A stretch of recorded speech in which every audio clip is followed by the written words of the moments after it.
Welcome to the TufFish. I am so excited to have with us today Caleb Ortega. Caleb, I'm so glad you're here. So I'm ecstatic to be here. Thank you for having me. Oh, absolutely. We are going to have so much fun because we were having a great conversation before this even started. So now I would love for you to talk a little bit about your background because that's where we were kind of first starting, and it kind of lends itself to where you are today with your books and where you're going. Yes. So my father was in the military, so I traveled all over America and I got to visit and see other cultures, which was spectacular. And I joined myself at 18, and then I had my 20 years plus of traveling myself. And I've been to numerous countries. I've seen numerous different peoples. I mean, peoples from different backgrounds and faiths, from Latvia, Russia, China, Jamaica, and these are your soldiers, and they're people you spend time with. I've had the pleasure of getting to know multiple people from all over the world and all these different backgrounds. And so I feel that my life, as far as education goes, is really through life experience. It's not every day, I'm going to say, has been a pleasure to be in the military, but it was definitely worthwhile and it was definitely rewarding for sure. Yeah. I can understand that. But I mean, you could say that about any career, really, that there are Yes. some spots, there are some days, there are some projects that really kind of, oh my goodness, when will this end? And then there's some that it feels like you could do it forever because you really just enjoy it. So, Yes, for sure. Even in retirement, as I am right now, I have my days where doing nothing isn't as fun as I wanted it to be. So absolutely. Human nature kicks in. Yeah. yeah, absolutely. So now, how did those experiences help you to kind of find your way into writing? So essentially, I think we all have a COVID story, and mine was the governor said, "Okay, we're gonna be on lockdown for 2 weeks, and we'll take care of it, and everything will be fine, just like everybody else." We just didn't know the magnitude of what's happening. And so about 2 weeks later, he makes the announcement that this is going to go for another month. And this is where I think the seed was planted that this could probably go on for a few months at least. And so I decided I'm going to take a trip to Mount Rushmore. It's social distancing at its best. It's quiet. So I took the 18-hour drive. And as I drive, I don't listen to music. I'm weird in that way. I just sit down. I contemplate. I love philosophy. I love just thinking about other people's perspective, and that's all I was doing: staring at mountains, having deep thoughts, or something. And an epiphany kind of hit me that it's a great idea. You should write a book about all these different mythologies clashing, religions clashing, philosophies clashing, and it seems that you can take two philosophies and they won't match, and yet they can be truthful and they can be balanced.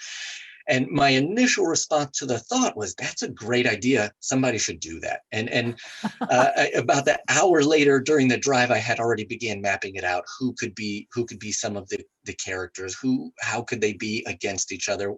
And so I took it from there. So my background is I loved sitting in rooms with older folks, and I'd play with toys, but I always wanted to be wise. I always wanted to be, an intelligent person that people would love to listen to and have those great conversations. And so I had my Calvin and Hobbes wisdom book right next to a Tao Te Ching, right next to the Bible and open Proverbs. And I love those little one-word quips. And so growing up and then having the military experience of seeing and being around all these different, beautiful people, it shaped me into that one truly isolated moment where I thought this would be a great idea to write, but it has to incorporate my background and my thoughts and all these philosophies that I mentioned. Yeah, so it hopefully works out well together.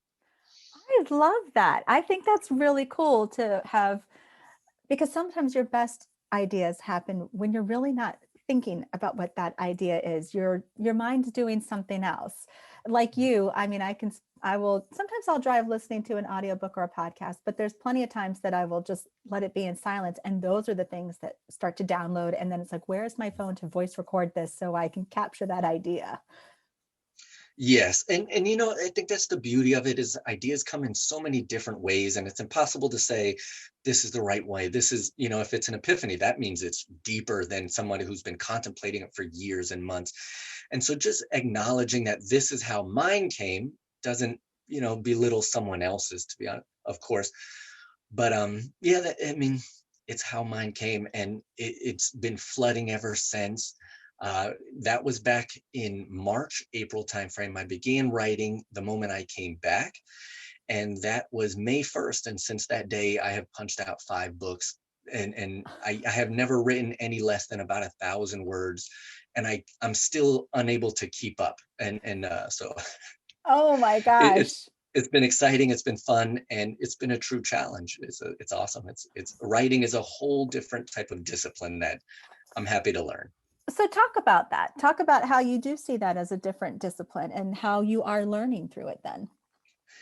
The hardest part is it's self-discipline at its best, because nobody's sitting down and saying, you have to write, I want this quota. Of course, and maybe unless you're published and contracted out. But for most of us, it's us having to put aside time to write a story that, you're not sure if somebody's going to read, are they going to be interested in it? And all this battle of your mind that you have to push aside and say, no, I have a story, I want it to be written.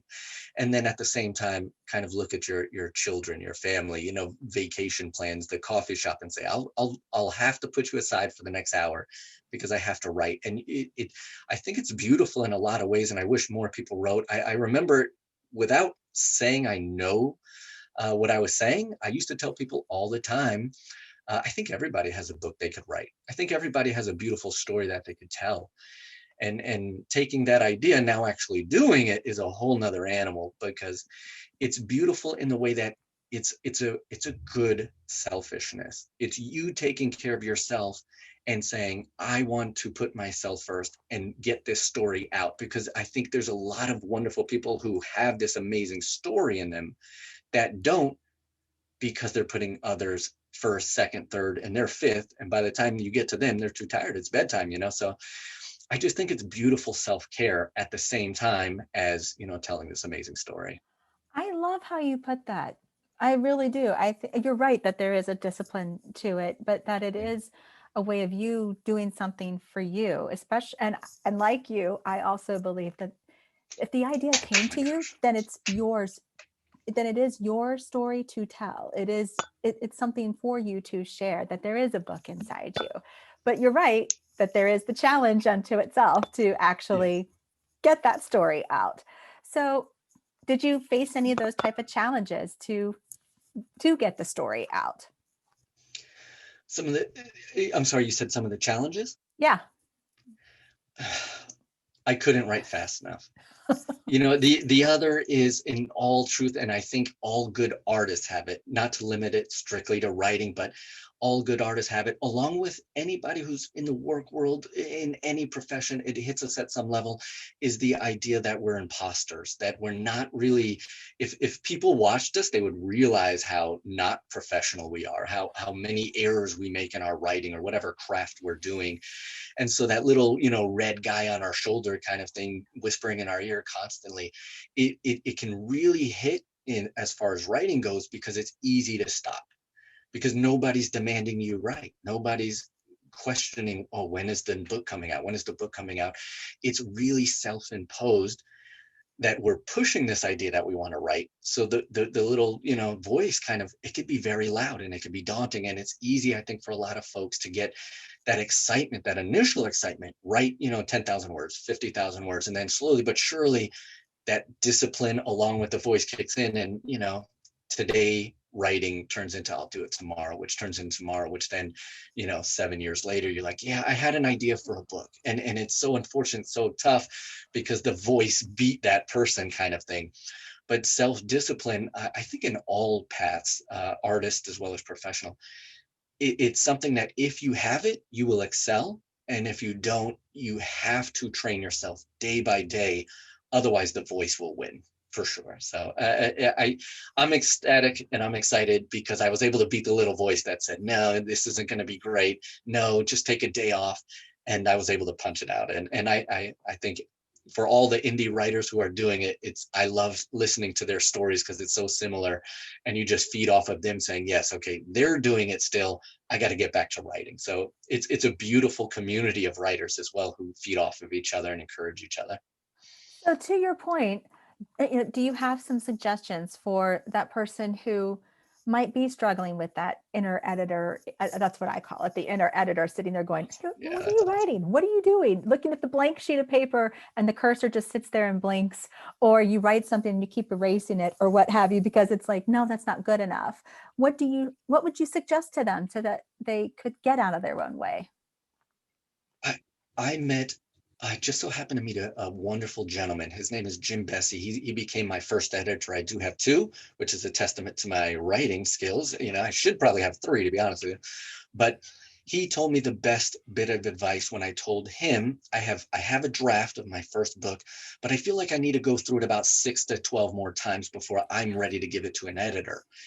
And what he had told me was what I have began telling everybody who's drafting is you need to ignore the fact that you're trying to edit as you write, or that it needs to be perfectly edited before you hand it to an editor. Their name and their title is perfect because they're the editor. When you are writing, what he kind of summarized what he had told me was, when you are doing your draft, it is nothing more than you putting down the lump of clay. You're creating that lump of clay. And if you think that by the end of your draft that you should have it sculpted looking like a human, you're wrong. All you're doing is the clay. And there's going to be anywhere from 10 to 30% change in your writing, whether you're going to delete 30% or whether you're going to add 30%. And for me, I actually deleted 30% and then added a whole different 30%. So, I mean, essentially, I knew my writing wasn't well, and he helped me through it. And so the other, outside of that, your draft is a lump of clay.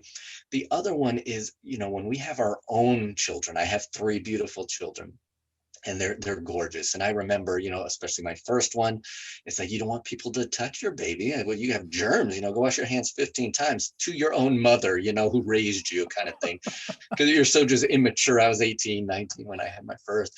And so you just don't know. It's the same thing with writing a book.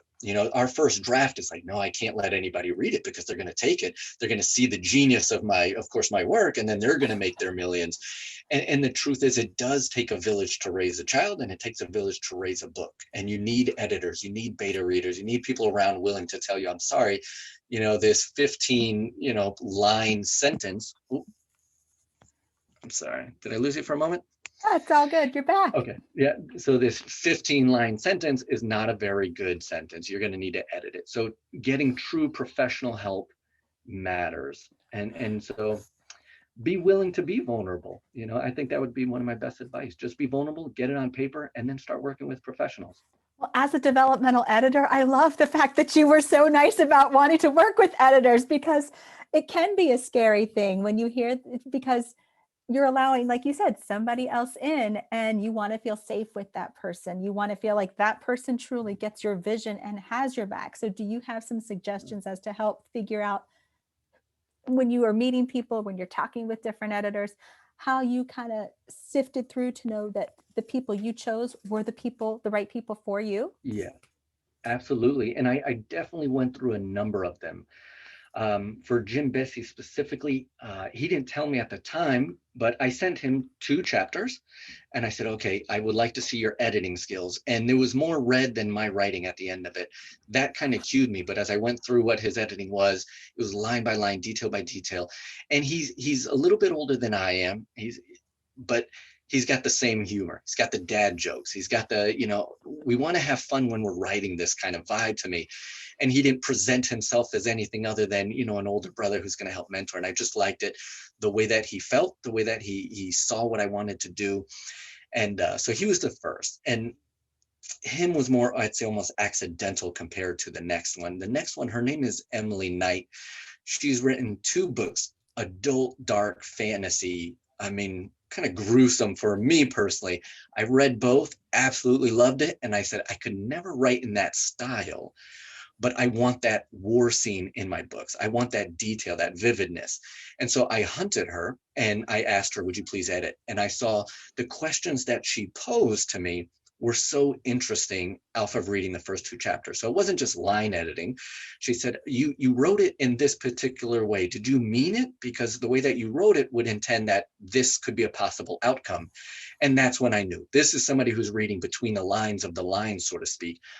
And I I knew what I wanted when I hunted. And I think that's the most important. You're not just hunting for somebody like I think you perfectly said, you're not hunting for a line editor. You're hunting for somebody who shares your vision. And she saw, and especially as she continued reading, it was amazing, because an event would happen and she would shoot out little comments. I think these are two possible predictions of the outcome. I say, doggone it, how could she know this? I need to hide it better, but she shared my vision. At the end of the day, she saw what I wanted her to see, and she saw what I didn't even recognize what she could see, and so both of them together were exactly what I know I needed personally. I knew I was lacking in the true editing skills. It wasn't just developmental. I needed somebody who could go line by line. And then I also needed a developmental. And so knowing what you need and speaking with people, having that relationship, I think that's more important than just handing somebody your document and they're very good priced. Yeah, that's a really great way to put it. I'm so glad you described it that way, because you're right that there are different types, and you're trying to find the type of editing that you need in the right timing that you need it too. So I appreciate what you were describing. So about your book, tell me the name and talk about a little bit more about how this developed, because like you said earlier, you were blending different pieces and philosophies and religions and myths and such. So tell me the name and talk a little bit more about it. Absolutely. So the series is called Warfare of the Gods. The book one, which is now published, is The Writer and the Throne. And then again, I have written the 4 more, but essentially this is the car ride kind of coming to life. Is I wanted a mixed philosophy. So what can I do? Let's just go with the easiest one, which is, I would say for me, is fate versus free will. Okay, this is awesome. Which one is right?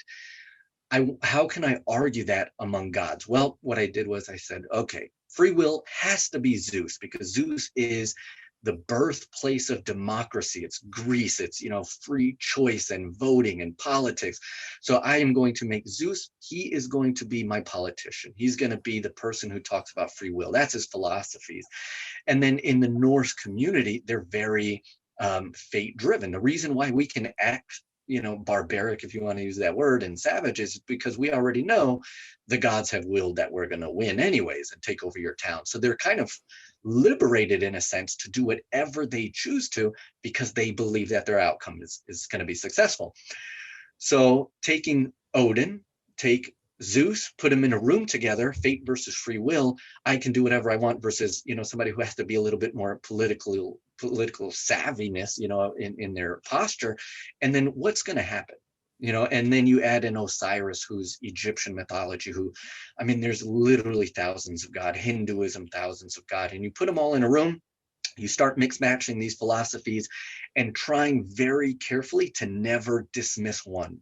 Never put one down, because in truth, there are people, beautiful people, and with great wisdoms and points that say, I believe in fate 100%, and free will is a shame.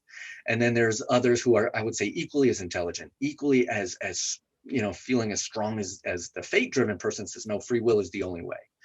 And add in all these other mythologies and all these other philosophies, and then they just go to town.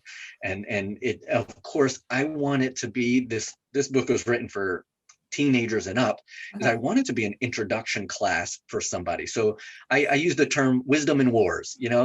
People want to read cool wars, but I'm going to throw you a bunch of pearls in every chapter. And in every chapter, I try to write at least kind of one little proverb, one little quip, and have a cool scene where somebody might laugh, or maybe you become closer to a character. But I'm essentially trying to wrap up a couple coexistent type philosophies in a cool, fun book. That's it. So how did you do your research? I'm assuming you might have done some research in here to at least get some of the details going on. Yes, for sure. I've always had a love of especially Middle Eastern religion, philosophy. I do study Christianity. I do study Judaism, and I so much so that I kind of taught myself Hebrew and hired some teachers so I could learn and read the text properly. And it does read exactly how it's translated. So I don't know if I needed to do that, but I did anyways. Montessori. So there's amazing gods, even in the scriptures in the Bible that it's kind of talk about. Is you have Ashura, you have Dagon, you have these characters. And so I began to kind of dive into each one. What was their philosophy? What was the belief of the people who followed them? And kind of let's absorb that. Then I looked at Zeus, and that's where I learned uh, it's so broad. It's unbelievable. You'll hear one story on how Zeus ate a child, and then the next story how he's this amazing hero. And so it kind of, I would say it gave me comfort because I could do with him as I want to, because there is no one defined idea and concept of who Zeus is. And then for Thor, of course, if I say Thor today in 2021, everybody's going to think Marvel movies. But right up until then, he's Norse. He's a mead drinker. He's a Viking of Vikings kind of thing. And so, studying that more philosophy of who the Norse community is, more so than the stories behind Zeus, and I'm sorry, of Thor, who is much like Greece, where they just have so many stories. It's unbelievable. It liberated me and allowed me to kind of use them how I see fit. And I do describe that very early in the chapter, in the book, that essentially everything you read and today in your life of Thor and Zeus, it's only because that's what they wanted you to believe. That's what they told you to believe. But I'm going to tell you the real story. So, I get to have fun and twist it and, new mythology. Yeah, that's So, awesome. So it really sounds like it has a lot of character development to it, to really to make these characters, to your point, not just be real, but to have the dimension that you're interested in, telling in these stories to help bring them to life even more so. yes, absolutely. And I'm honestly, I'm so privileged. I told my editor, if somebody doesn't like the story, that's okay, but they can't say it's because the grammar's terrible. That I really need your help here to do that job. And he did an amazing job. But the criticism that I have received is to me, it's amazing because it's exactly what I wanted, in all truth. I have to introduce you. How many gods are there in Norse? How many gods are in Hinduism and all in Chinese that we've never heard of? And I want to start introducing them to you. What I chose to do, the first chapter, is put you in a room with a 19-year-old guy named Aaron, and he's no different than either of us at 19. Clueless, you can't recognize hundreds and thousands of gods in these rooms.